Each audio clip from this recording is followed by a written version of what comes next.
Question number 2 of miscellaneous exercise chapter 1. If in each of the following determine whether the statement is true or false.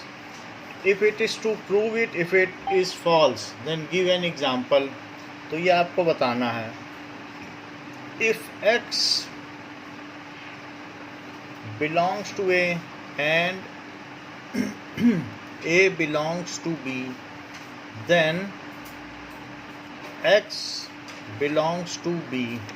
तो यानी अगर हम ये कह दें कि A में 1 है और x belongs to A है, बोलो सही बात है.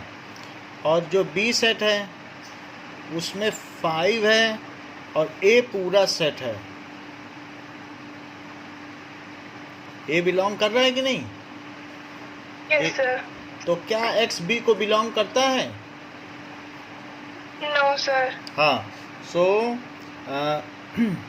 if A is equals to 1 or x and B is equals to 5 and 1 और x पूरा A बिलोंग कर रहा है, तो इस तरीके से कर सकते हैं कि here A belongs to B, that is 1 5 belongs to B, 1 or x belongs to B, but x does not belongs to B.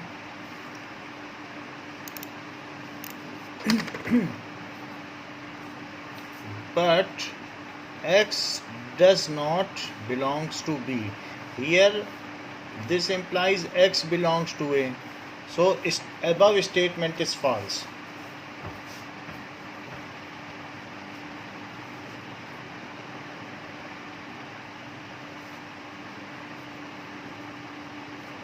अब देखिए next part. If A is subset of B and B belongs to C, A is subset of B and B belongs to C. तो देखें ये false है या नहीं. A को कुछ ले लो. A में आप 1 ले लें और B में कुछ ले लें 1 2. All elements of A are present in B. A के सभी एलिमेंट्स या तत्व B समुच्चय में उपस्थित हैं. अच्छा, B क्या है? B एलिमेंट है C में. ज़रा देखो तो, मान लो इसमें 3 है और B एलिमेंट के तौर पर आया है, तो इससे क्या माना जाए कि क्या A C को बिलोंग करता है? A ये है, तो ये दोनों दिया है, तो this implies A belongs to C. ये पूरा का पूरा ये चीज़ इसमें उपस्थित है क्या? No, sir. हाँ, क्योंकि ये सेट के साथ पूरा है. पूरा ये तो यहाँ नहीं है, पूरे का पूरा इसमें होना चाहिए 2 कॉमा के बीच में. So here A does not belongs to C, दो, जबकि A is subset of B and B belongs to C. So above statement is false.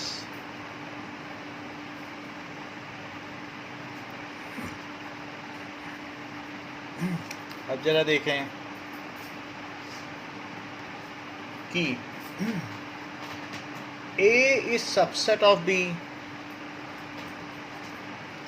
and B is subset of C, then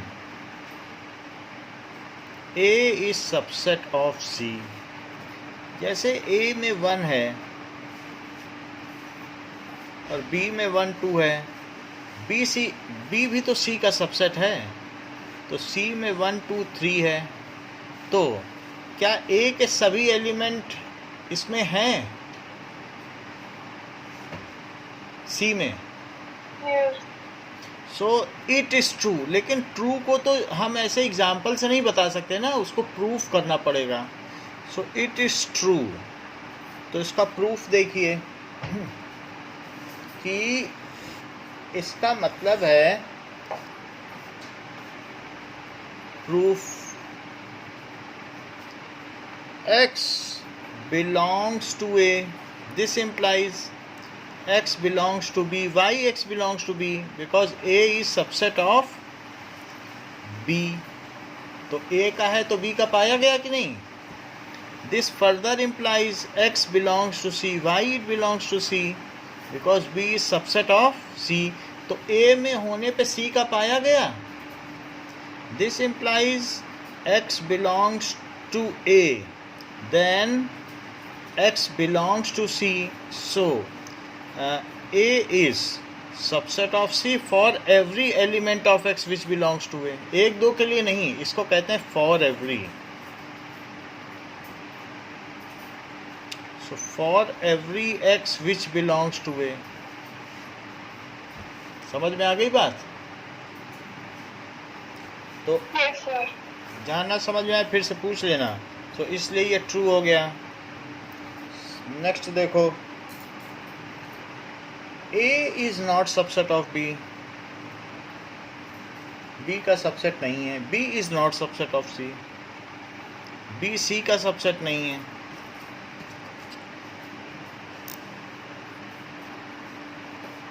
And then A is not subset of C. जैसे ये A है और ये B है, तो आप देख रही हैं कि A जो है वो B का सबसेट नहीं है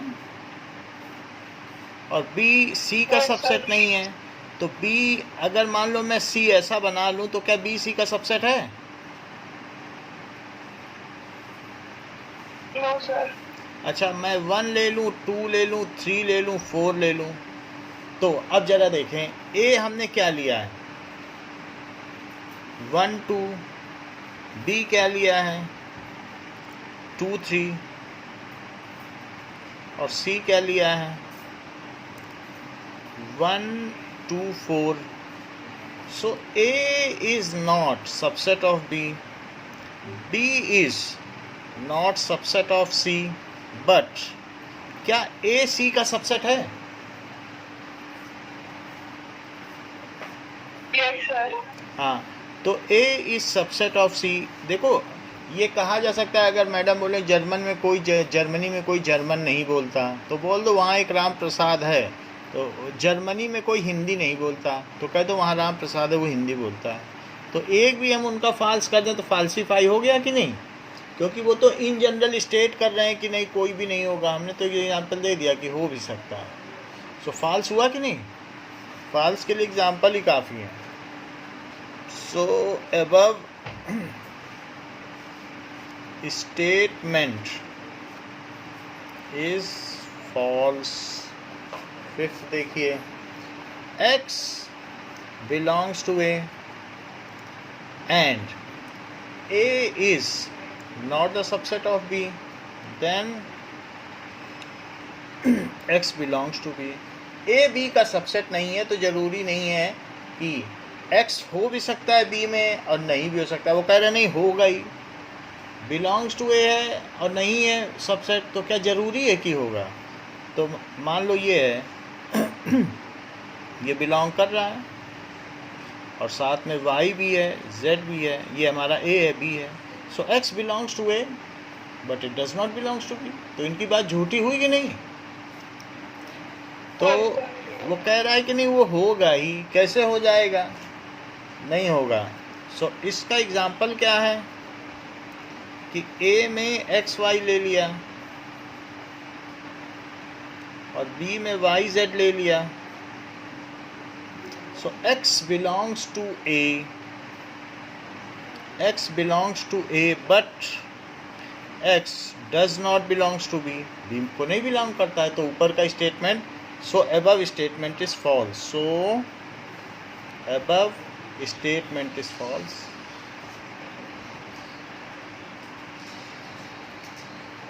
Is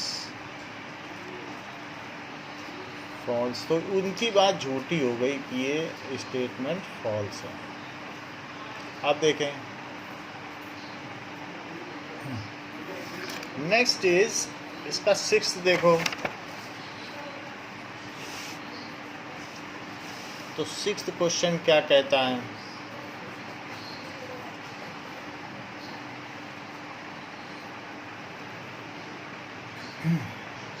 सिक्स्थ पार्ट कहता है कि A is subset of B and X belongs to does not belongs to B।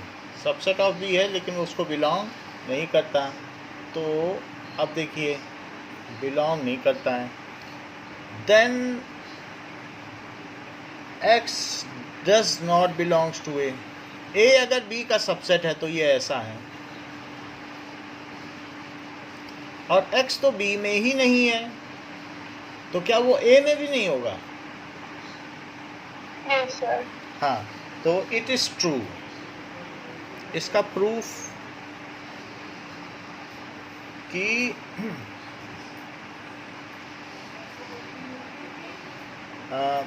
ऐसा लिखा जा सकता है कि X does not belongs to B. This implies X is not contained in B.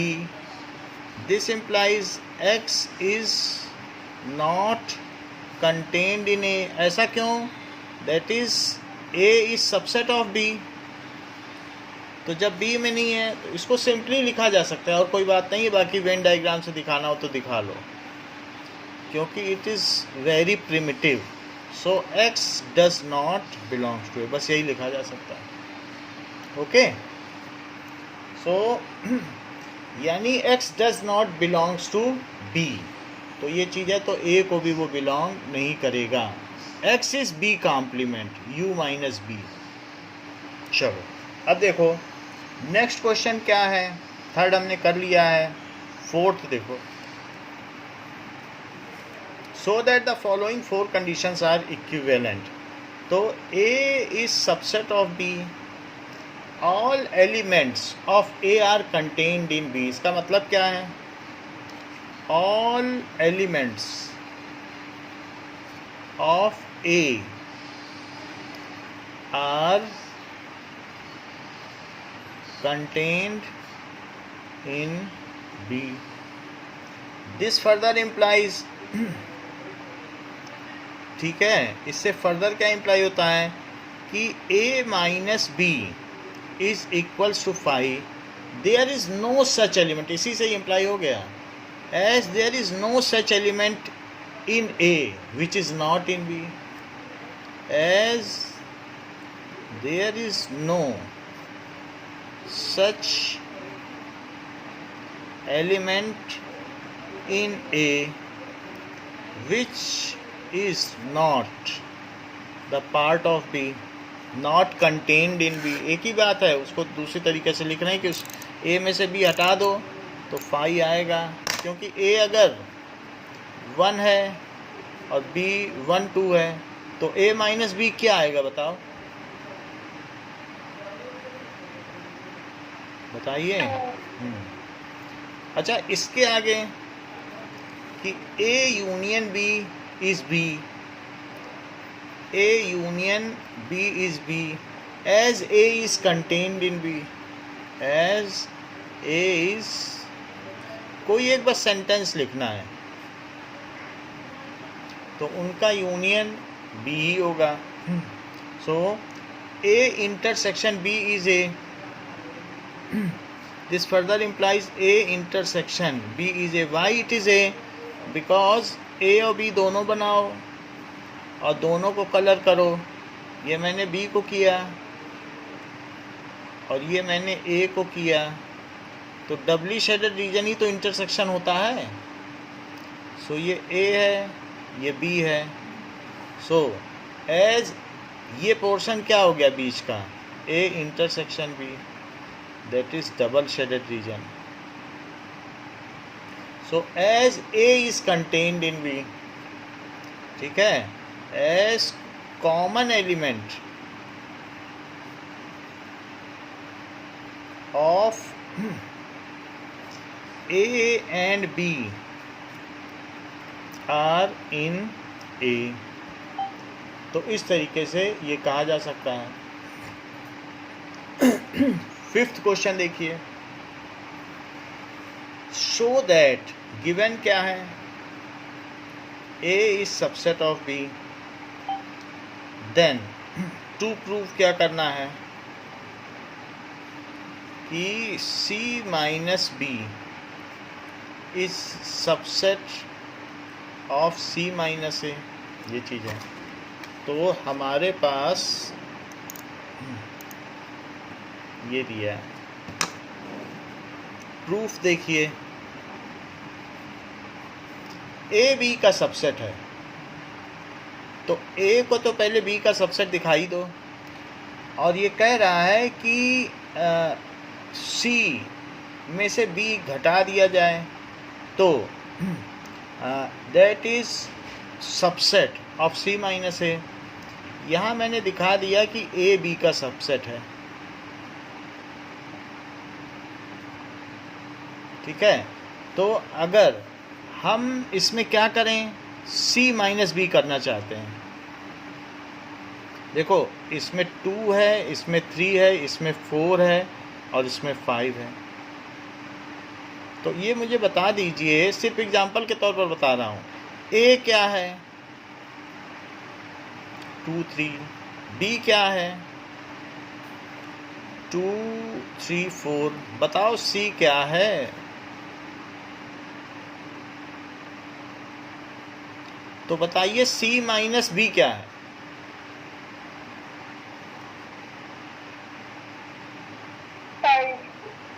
C minus ए क्या है। 4, 5। तो क्या आपको लगता है कि C minus B C minus A का सबसेट है। मतलब वो क्या कह रहा है, दैट इज क्वेश्चन में क्या कहा गया है कि C माइनस बी, ठीक है ना, है ना सबसेट कि नहीं। C minus B subset of C minus है कि नहीं।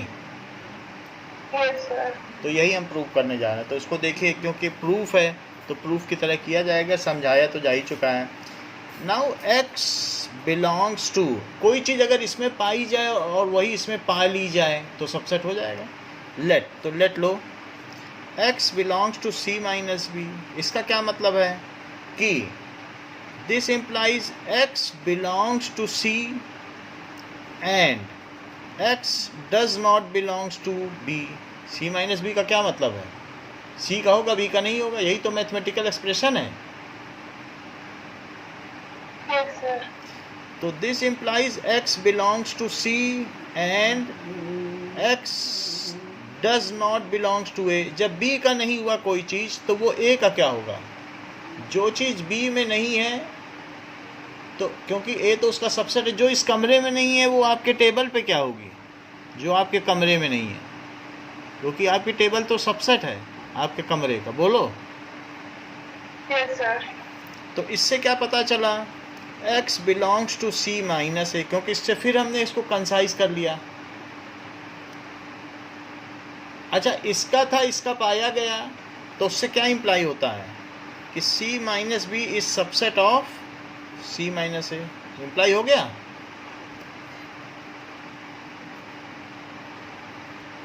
इसका था, इसका पाया गया,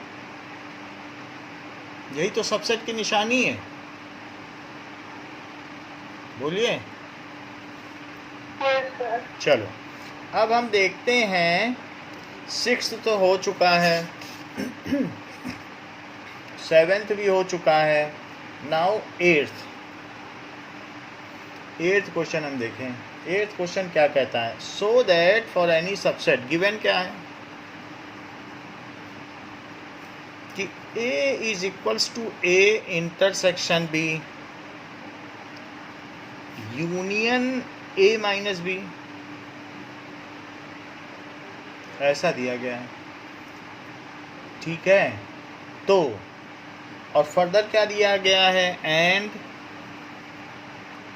A union B minus A, ठीक है। So that for any subsets A and B, ये गिवन नहीं है, ये प्रूफ करना है हमको, दोनों ही चीज़ें प्रूफ करनी है।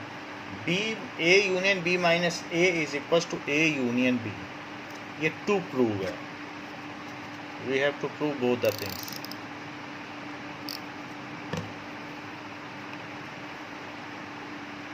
चलिए प्रूफ देखते हैं। तो ए यूनियन बी। अच्छा, एक चीज जरा हम देख लें कि ए माइनस बी को क्या कहते हैं। ए माइनस बी का मतलब समझना पड़ेगा। तो ए माइनस बी क्या है, इसको कलर करो वेन डायग्राम में। तो कहाँ पे ए माइनस बी आएगा? क्या इसे ए माइनस बी कहोगी? Yes, sir. अच्छा, एक और चीज देखो, A minus B is equals to A intersection B five. ये एक चीज हमें ध्यान देनी होगी, इसको भी हम जरा देख लें। और इसे क्या कहें? दूसरा, पहले ए लो और फिर बी लो और बी का फाई ले लो। तो बी का फाई क्या होगा बताओ? बी का कॉम्प्लीमेंट। बी को छोड़ के सारा होगा।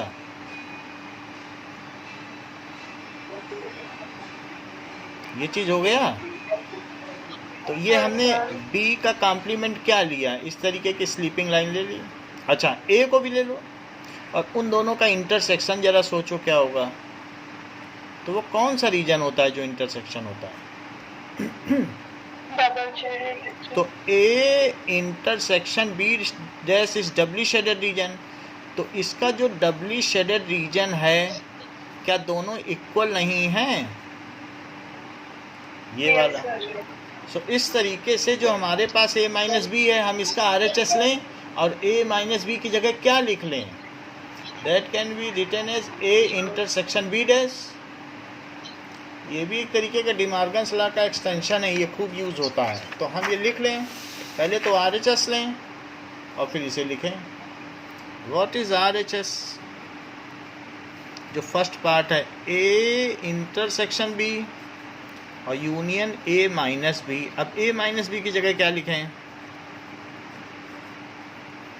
ए इंटरसेक्शन बी डैश। ये डिस्ट्रीब्यूटिव लॉ है। अब ए को सबसे बाहर निकाल लो और इंटरसेक्शन लिखो और B union B dash. Check करके देख लो, इसी से ये आएगा A intersection B union A intersection B dash. आया कि नहीं आया? अच्छा, ये बताओ कि किसी भी सेट और उसके कॉम्प्लीमेंट सेट का यूनियन क्या होता है?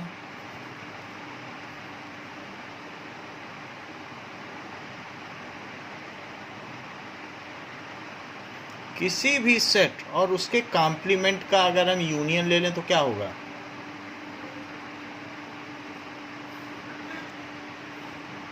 Phi. फाई कहाँ से हो जाएगा? ये बी है और ये बी डैश है। इन दोनों का यूनियन करोगी तो क्या मिलेगा? कोई इंटरसेक्शन थोड़ी ना करा रहे हैं।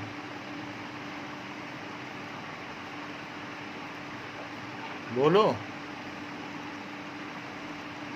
Mu.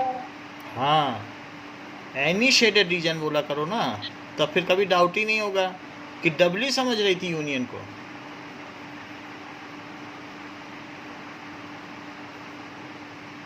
तो यू आ गया कि नहीं? अच्छा, ये यू आ गया और किसी भी सेट का यूनिवर्सल सेट के साथ इंटरसेक्शन कराया जाए तो क्या होगा? A. तो क्या यही LHS है? Yes, sir. चलो, अब हम देखते हैं कि हमारे पास क्या दिया है। सेकंड पार्ट कि A union B minus A, ऐसा दिया गया। So A union B minus A को क्या लिखा जा सकता है? क्या इसे A union B intersection A dash लिखा जा सकता है? अभी देखो पीछे लिखा था ए माइनस बी को ए इंटरसेक्शन बी डैश और बी माइनस ए को क्या लिखा जा सकता है? B intersection A dash. है वही चीज़, देख लो, आप मिला लो। Yes, sir. तो यानी माइनस की जगह इंटरसेक्शन लगाओ, बाद वाले का डैश लगा दो। तो it can be written as A union B, पहले इसके साथ यूनियन, फिर इंटरसेक्शन, फिर ए यूनियन ए डैश। तो ये मुझे बता दो कि ए यूनियन ए डैश क्या होता है?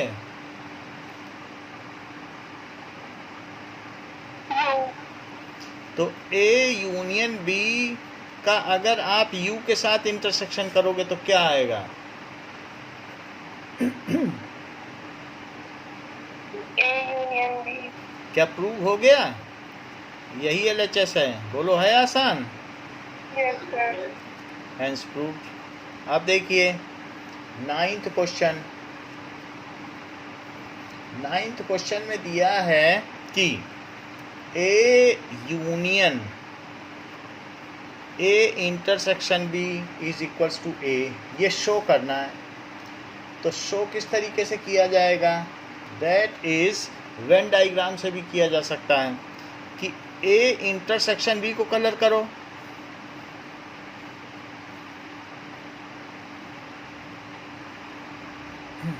ये ए इंटरसेक्शन बी है और ए को कलर कर दो, और बीच में क्या लगा है बताओ? सो ए को हमने कलर किया ऐसे, और ए इंटरसेक्शन बी को कैसे कलर किया? ऐसे। तो यूनियन का क्या मतलब होता है? It is any shaded region की doubly shaded region? Any shaded region. Any shaded region which is equals to A only. हो गया कि नहीं? ठीक है। या अगर आप चाहें तो प्रॉपर्टीज ऑफ सेट से भी कर सकती हैं। ये प्रूव हो गया। अब देखो A union A intersection B, तो लिखो A union A intersection A union B. A union A को क्या कहा जा सकता है? इट इज़ ए और ए यूनियन बी। तो ए यूनियन बी और ए का इंटरसेक्शन लिया जाए तो क्या होगा? It is more clear now, it is a, क्योंकि ए यूनियन बी में ए और बी दोनों हैं। ठीक है।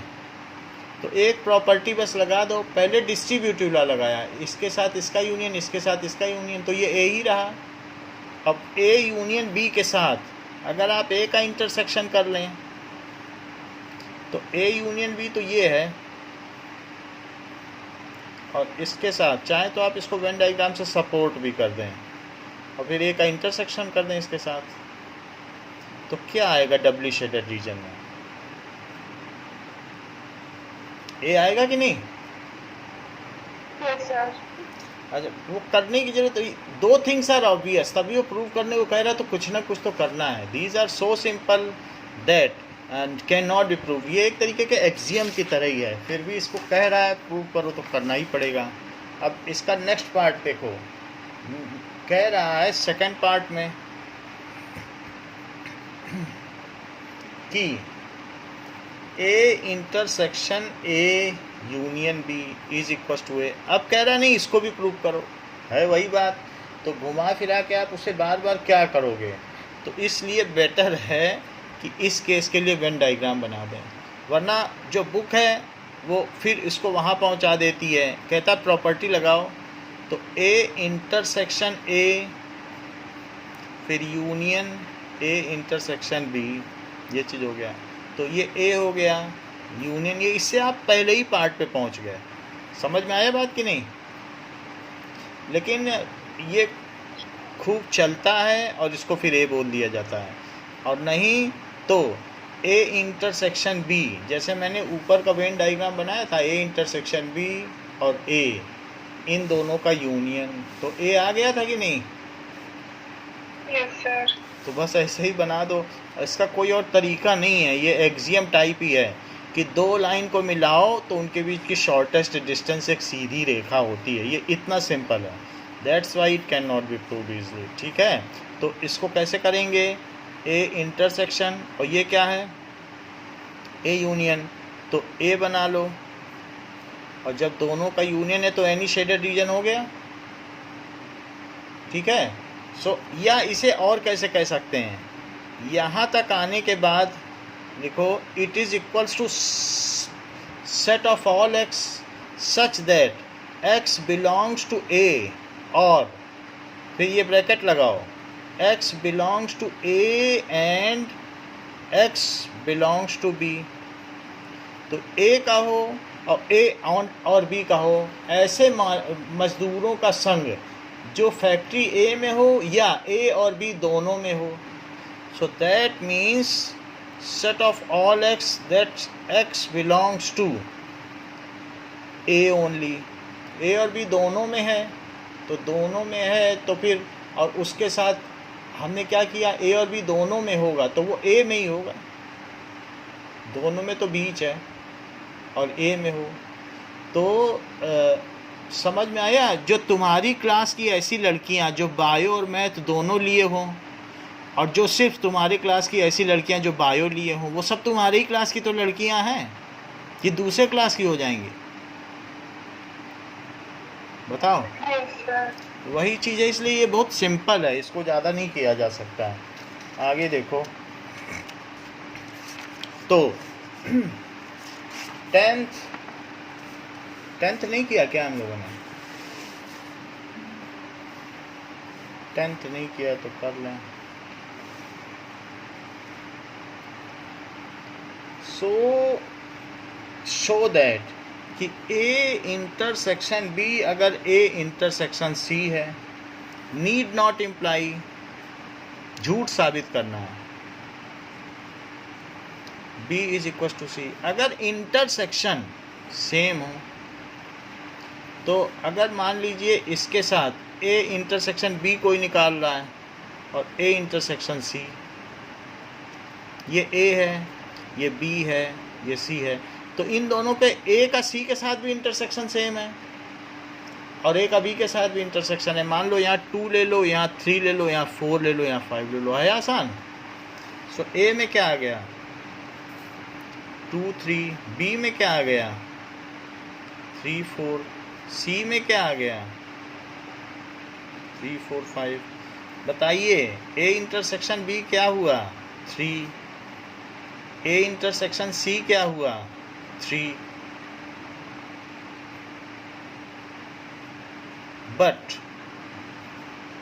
B is not equal to C. हमने पहले देखा था यूनियन भी होना चाहिए. बोलो, ये देखा था कि नहीं? यूनियन इक्वल होगा तभी होगा. अब नेक्स्ट क्वेश्चन देखिए, ये तो प्रूव हो गया.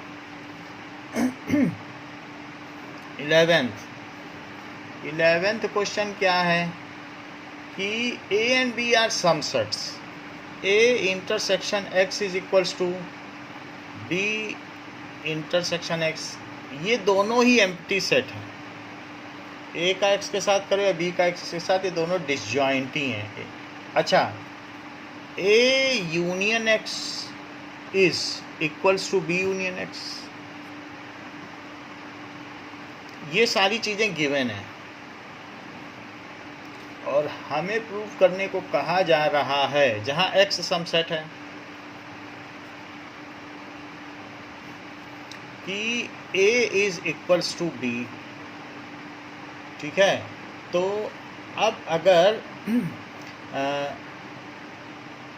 A का X के साथ यूनियन कर लिया जाए और B का X के साथ यूनियन किया जाए, वही एलिमेंट आते हैं. तो इसका मतलब क्या है? ज़रा ये देखो कि ये X है और ये A है, तो इनका इंटरसेक्शन फाई है. क्या इनमें कुछ एलिमेंट कॉमन है? नहीं है. No, sir. अच्छा, B का भी इसके साथ इंटरसेक्शन फाई है. इन दोनों का यूनियन क्या होगा? इसको शेड कर दो और इसको शेड कर दो, एनी शेडेड रीजन होगा. Yes, sir. और वो कह रहा है वही तो B यूनियन X है, तो B भी मजबूरन इसे ही बनना पड़ेगा, वरना एलिमेंट ज़्यादा या कम हो जाएंगे. इंटरसेक्शन तो दोनों का फाई है और यूनियन सेम है, तो जो A होगा वही B भी होना पड़ेगा. अलग से भी एक्स्ट्रा एलिमेंट लोगी तो क्या यूनियन सेम हो जाएगा? No, sir. तो इसी चीज़ को हम प्रूव करने जा रहे हैं. अब ज़रा देखो कि ये जो हमको दिया गया है A is equal to, proof देखो बहुत आसान है. क्या तुमको ये बात मालूम है A union X is equals to B union X? ये गिवन है. सो टेकिंग, इसी को लिख के एक बार taking pre intersection of A ले लेना और एक बार प्री इंटरसेक्शन ऑफ बी ले लेना, काम बन जाएगा। जैसे एक सवाल में पोस्ट इंटरसेक्शन लिया था दोनों में, बी और सी का, ठीक है, 4th 5th क्वेश्चन में किसी में लिया था, तो इसमें प्री ले लो, प्री भी ले सकती हो, पोस्ट भी ले सकती हो, मैं प्री ले रहा हूँ। A intersection A union X अच्छा, A intersection B union X, B union X ले लिया।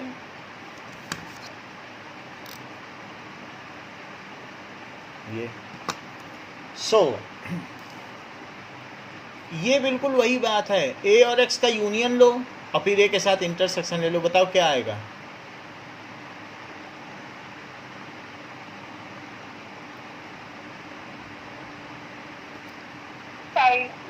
फाई कहाँ से आ जाएगा? ए और एक्स का यूनियन लो, यूनियन ले लिया और ए के साथ उसका क्या कर लो, इंटरसेक्शन कर दो, सो वो ए आ जाएगा। यहाँ देखो, यहाँ डिस्ट्रीब्यूटिव लॉ लगाओ जैसे पहले लगाया था, और यूनियन ए इंटरसेक्शन एक्स, इतनी बात हो गई।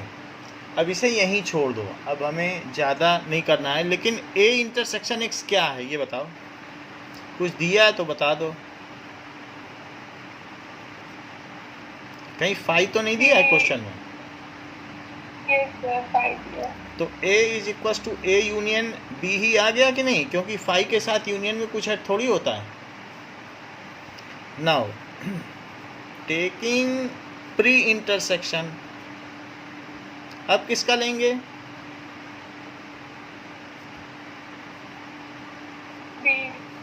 बी का ले लो, तो इसी में ले लेना, A union X is equals to B union X.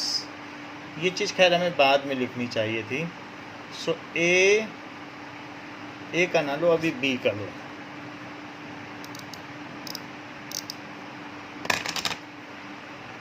B intersection A union X is equals to B intersection B union X. ये क्या होगा, राइट हैंड साइड क्या हो जाएगी?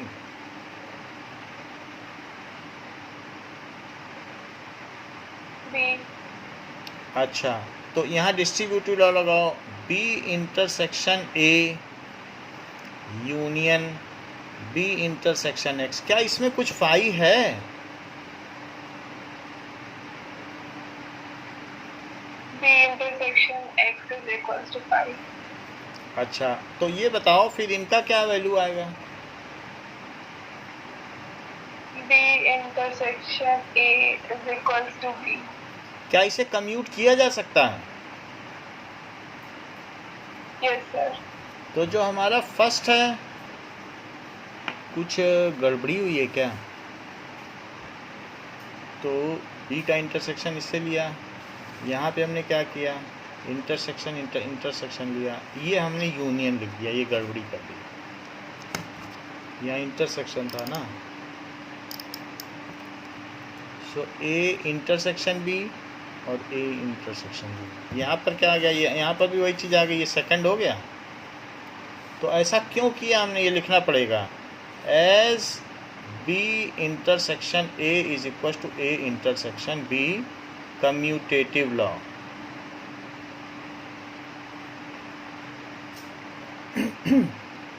सो फ्रॉम 1 and 2 के साथ क्या हो जाएगा बताओ? क्या a is equal to B आ जाएगा? क्योंकि देखो a की भी वही वैल्यू, b की भी वही वैल्यू, तो वो चीज़ सेम हो जाएंगी कि नहीं? जब तो दो चीज़ें एक चीज़ के समान होती हैं तो वे आपस में भी समान होती हैं। So it is equal.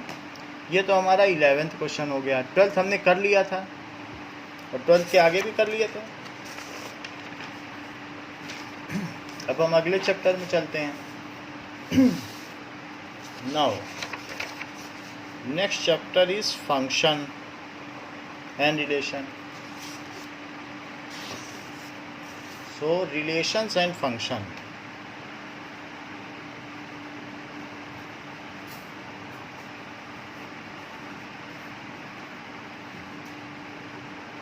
संबंध और फलन, दो चीजें सीखेंगे। नाउ अब देखो, कार्टेशियन प्रोडक्ट्स ऑफ सेट।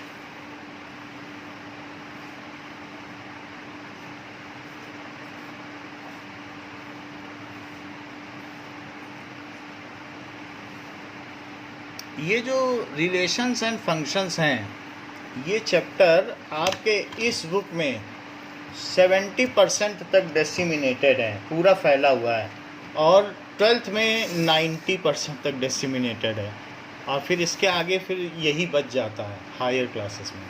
तो ये बहुत महत्वपूर्ण चैप्टर है, रिलेशन एंड फंक्शन। ठीक है, अब जरा देखें, और सबसे आसान भी है। जैसे कि किसी, मान लो मार्शल ने अपने सैनिकों से कहा कि तुम चाहो तो ईस्ट जा सकते हो, तुम चाहो तो नॉर्थ जा सकते हो, लेकिन तुम जितना भी जाओगे, मान लो इधर उसने x कह दिया, उधर y कह दिया, और बोला इतना ही जा सकते हो, इधर 3 कदम तक जा सकते हो, इधर 2, और ये पूरा जंगल है, और तुम अगर कहीं भी फंस जाना तो तुम हमें अपने मोटरोला से, मोबाइल टाइप होता है, एक कॉल दे देना कि तुम कहाँ फंस गए हो। जैसे तुम यहाँ फंस गए तो तुम बता देना कि तुम कहाँ फंसे हो, और पहले x को बताना, यानी तुम बताना तुम 3-2 में फंसे हो तो मैं हेलीकॉप्टर भेज दूंगा, तुमको पिकअप कर लूँगा। और गलत मत बताना, 2-3 मत बता देना, नहीं तो फिर हम आपको ढूंढते रहेंगे, या और कहीं पर, जैसे 1-2 और 2-1 अलग अलग है, ये 2-1 है, और जिसने बोल दिया नहीं मैं तो 1-2 पे फंस गया हूँ, तो उसकी लोकेशन अलग हो जाएगी, तो वो उनका कमांडर ढूंढ नहीं पाएगा। तो इस तरीके से हम यहाँ देख सकते हैं कि x क्रॉस y, यानी Cartesian product of x and y, Cartesian product, क्योंकि ये कार्टेशियन प्लेन है, उसी में सब बात हो रही है। So product of x and y is a set of all ordered pair xy such that first element belongs to first set and second element belongs to second set। ऐसा है। तो यहाँ देखा जाए तो x हमारे पास क्या क्या है, x यहाँ पर है 1 2 3, और y बताओ क्या है 1 2। तो जब इनको क्रॉस करेंगे तो हमारे कितने पॉइंट आते हैं, कितनी लोकेशन आ रही हैं क्योंकि इस पे 1 2 3 है और इस पे 1 2 है, तो कितनी लोकेशन आ गई, x और y दोनों में से 6 लोकेशन आ गई, 6 जगह क्रॉस हो रहा है। तो अगर हम इसको निकालना चाहें कार्टेशियन प्रोडक्ट, तो x cross y is equals to, that is 1 का 1 से और 1 का 2 से, ऑर्डर्ड पेयर सारे लिखने पड़ेंगे। तो इसलिए ये भी एक सेट है, लेकिन ये कौन सा सेट है, ऑर्डर्ड पेयर का सेट है। वो 1 1 पे भी जा सकता है, वो 1 2 पे भी जा सकता है, 1 2 पे जा सकता है। पहला एलिमेंट इसका लेना है, दूसरा इसका, और सभी संभावनाएं लिख लो, पहला इसका लो और दूसरा इसका लो। 2 1 पे भी जा सकता है, 2 2 पे भी जा सकता है, जैसा चाहे वैसा जाए। 2 2 पे और बताओ किस पे जा सकता है,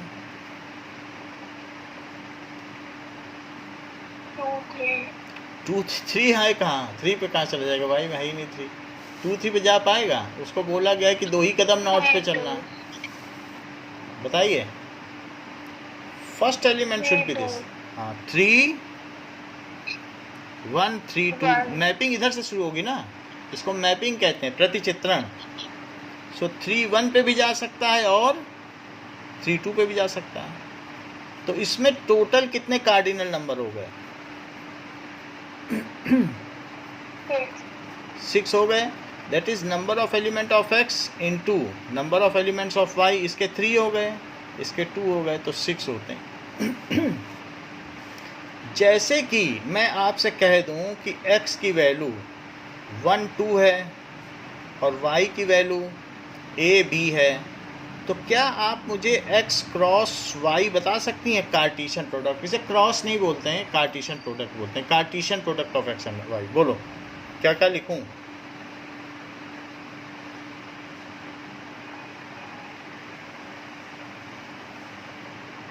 पहला एक्स का होगा, दूसरा वाई का। बताना है फिर। बोलो। सर सेट बिल्डर फॉर्म में बताना है फिर सेट बिल्डर आप रोस्टर फॉर्म में बताओ।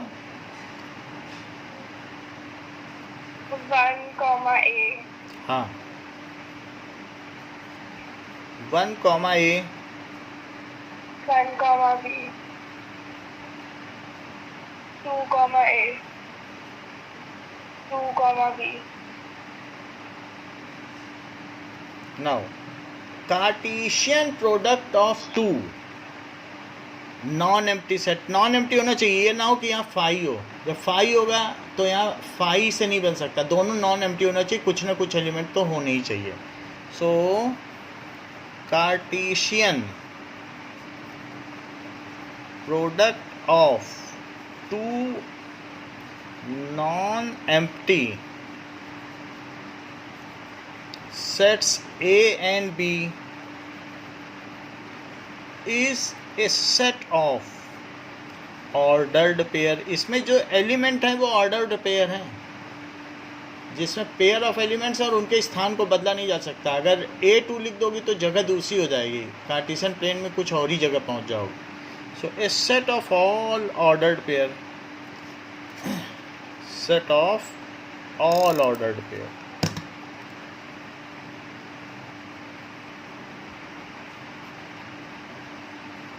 in which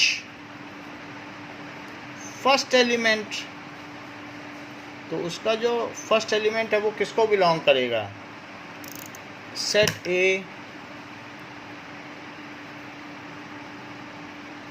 of each ordered pair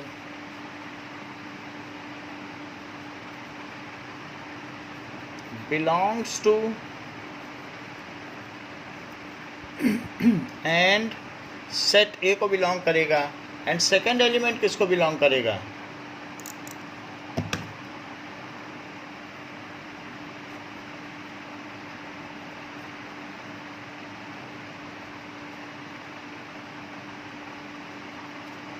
to B. ये एक डेफिनेशन हो गई कार्टेशियन प्रोडक्ट की। अच्छा ये बताओ, जैसे मैंने यहाँ एक्स क्रॉस वाई आपसे पूछा, एक्स कार्टेशियन प्रोडक्ट वाई, अब मुझे वाई क्रॉस एक्स बताओ।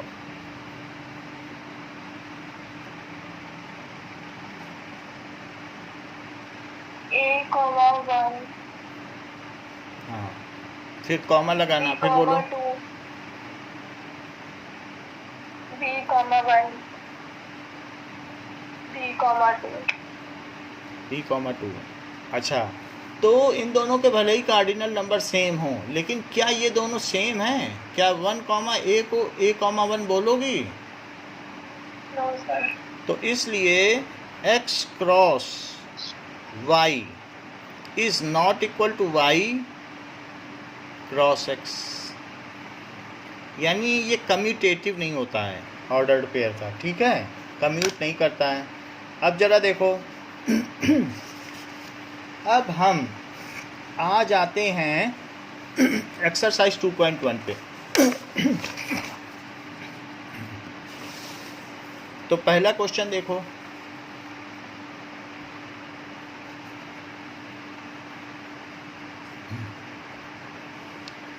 अगर दो if two ordered pairs are same, यानी अगर मैं ये कह दूं कि A1 B1 is equals to A2 B2, दो नंबर कार्टेशियन प्लेन में सेम है, तो इससे क्या इम्प्लाई होता है बताओ?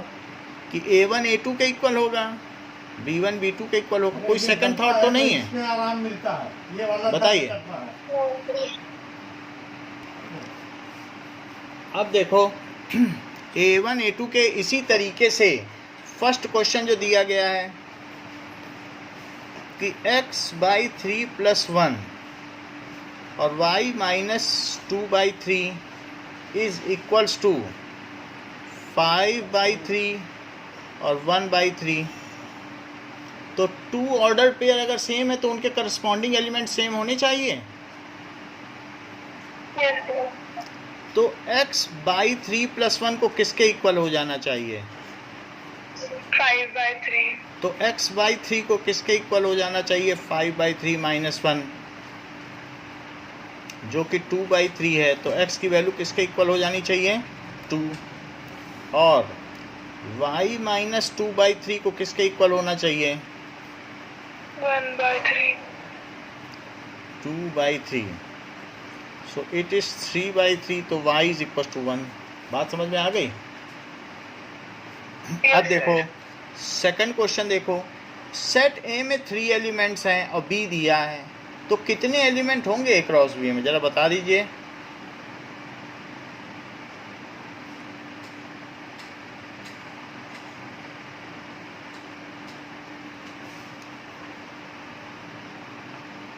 बोलिए। 9. हाँ, तो एन ए इज 3 और n B is again 3। So n A cross B क्या हो जाएगा? N A n B, that is 3 cross 3, that is 9। तीसरे क्वेश्चन पे आ जाइए। मुझे बताइए कि जी क्रॉस एच क्या होगा? Cartesian product of G and H. 7,5.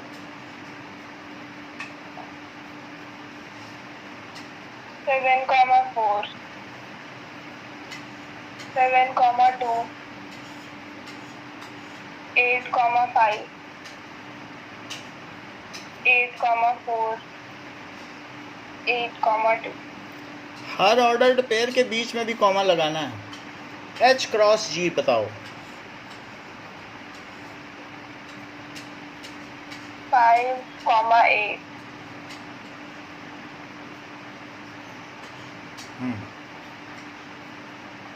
5,7. 4,8. 4,7. 2,8. 2,7. तो ये दोनों इक्वल हैं कि नहीं इक्वल हैं? अनइक्वल है. हाँ, ठीक है। अच्छा, फोर्थ क्वेश्चन पे आइए। फोर्थ क्वेश्चन में बताओ, state whether the each of the following statements are true और false. If false, rewrite the given statement correctly. P दिया है, क्यू दिया है, तो पी क्रॉस क्यू ये बताया गया है, ये एम एन है और ये एन एम है। एन एम से कोई मतलब नहीं, सेट है। सेट को तो हम एक सर्कल में शो कर सकते हैं। पीछे हमने सर्कल में किया था, यहाँ ओवल में करते हैं, जगह कम लगे, जिसे है सर्कल ही। अब इसमें दो एलिमेंट हैं, तो P क्रॉस Q हमें बताना है। तो P क्रॉस Q क्या हो सकता है? बताइए। M, N. M, N. और M, N. N, M. तो जो स्टेटमेंट दिया है बुक में वो सही है या गलत? गलत. हाँ, so is the right statement. ये राइट स्टेटमेंट हो गया।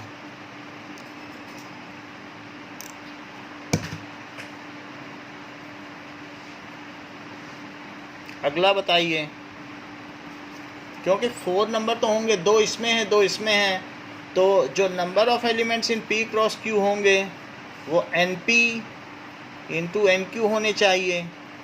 तो 2 इसमें 2 इसमें, तो 4 तो होने ही चाहिए, वो 2 ही दे रहा। तो 2 लेने से कैसे काम चलेगा? हमारे एलिमेंट ही नहीं पूरे हो रहे हैं। अच्छा, सेकंड बताएं। If A and B are non-empty set and A cross B is a non-empty set of ordered pair, non-empty set तो होना ही चाहिए, तभी हम उनका कार्टेशियन सिस्टम निकाल सकते हैं। तो non-empty set, तो A cross B is a non-empty set of ordered pair जिसमें पहला एलिमेंट A को बिलोंग करे और दूसरा एलिमेंट B को। क्या ये सेंटेंस सही है या ये डेफिनेशन ठीक है? Yes, sir. तो इट इज़ ट्रू। थर्ड देखिए, A दिया है, B दिया है, so A is equals to 1 2, B is equals to 3 4। तो A क्रॉस B इंटरसेक्शन 5, सो पहले तो B इंटरसेक्शन 5 निकाल लो,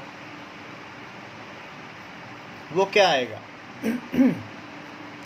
5 आएगा। 5 और अब A cross B intersection 5 is equals to A cross 5। अब 5 के साथ किसी का निकालोगे तो क्या ऑर्डर्ड पेयर बनेगा? ऑर्डर्ड पेयर ही नहीं बनेगा, तो सिंपली उसमें कोई भी एलिमेंट नहीं आ पाएगा। समझ में आई बात? तो ये थर्ड स्टेटमेंट भी क्या होना चाहिए? ट्रू होना चाहिए, जो कि हम पीछे से एक बार कंफर्म कर लेते हैं, क्योंकि अब एक में एलिमेंट है दूसरे में है नहीं, तो मैपिंग कैसे करोगे? कोई कह दे नदी के इस पार से उधर कूद जाओ और उधर कुछ दिख ही नहीं रहा है, दूसरी सड़क ज़मीन, तो कहाँ कूदोगे? तो इस तरीके से मैपिंग हो ही नहीं सकती है।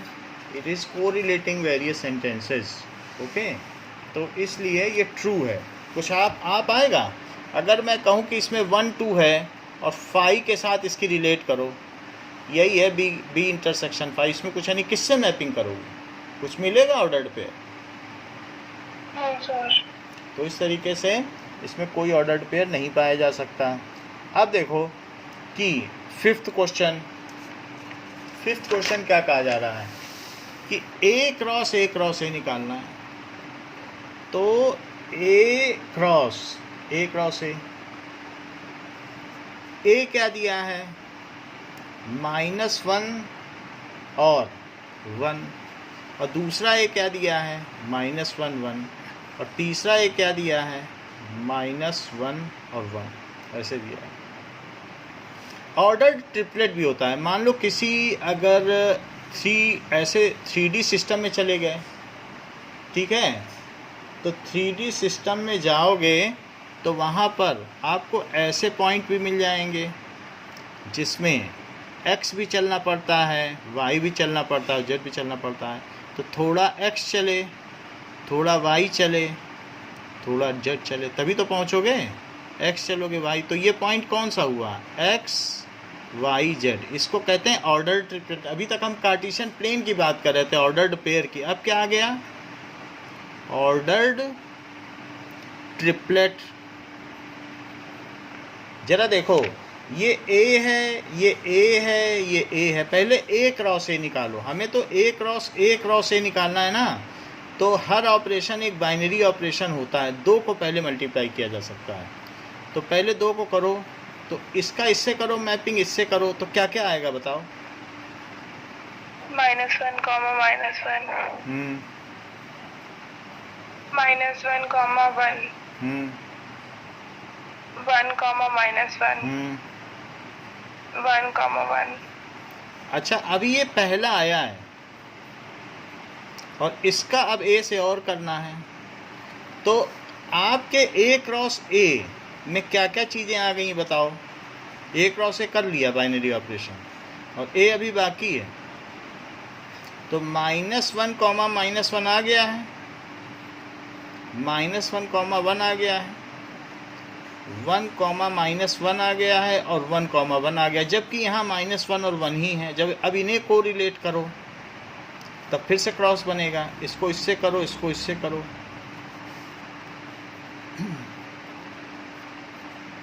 बोलो। -1, -1, -1, -1, -1, ठीक है, 1। तो समझ में आ गई बात? फिर इससे इन दोनों को करोगी। सो -1 1 -1, फिर -1 1 1, फिर कॉमा लगाती जाना बीच बीच में। फिर क्या करेंगे? ये देखो, 1 -1 -1, 1 -1 1, फिर इससे इसको करो, 1 1 -1 और 1 1 1। बोलो, बात सही है? Yes, बता, sir. कहीं आप ऐसा तो नहीं समझ रही हैं कि A cross A is equals to NA into NA into NA? बताइए। सर। तो 2 इंटू 2 इंटू 2, तो क्या 8 एलिमेंट होने चाहिए जो कि यहाँ पाए गए हैं?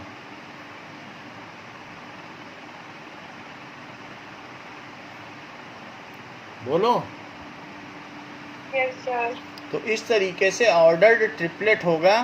तो इस तरीके से होगा, अगर मान लीजिए A cross A is an ordered triplet, इसमें कुछ भी कहीं भी आ सकता है, is a set of all A B C such that A B C किसी को भी बिलोंग कर सकते हैं। ए बी सी क्योंकि तीनों सेट एक ही हैं, तो उसी ए से ही तो पूल से उठाया है सब, 1 -1 तो सब उसी से उठाया है। तो ये सब ए बी सी कहाँ से आए बताओ आपके पास? ए से ही तो आए, क्योंकि उसी सेट का उसी सेट से कर रही है, तो उसके बाहर से आ जाएंगे क्या? तो इसलिए ऑर्डर ट्रिपलेट में इस तरह। अच्छा, जितने क्वेश्चन हमने कर लिए हैं उसके अलावा भी अगर आप घर में एक बार देखोगी तो आपके ये सारे क्वेश्चन अलॉन्ग विद एग्जांपल्स हो जाएंगे। तो इसको कर लेना और हमें फीडबैक देना कि कौन कौन सा नहीं आया। तो परसों की क्लास में फिर हम वही कराएंगे, ठीक है?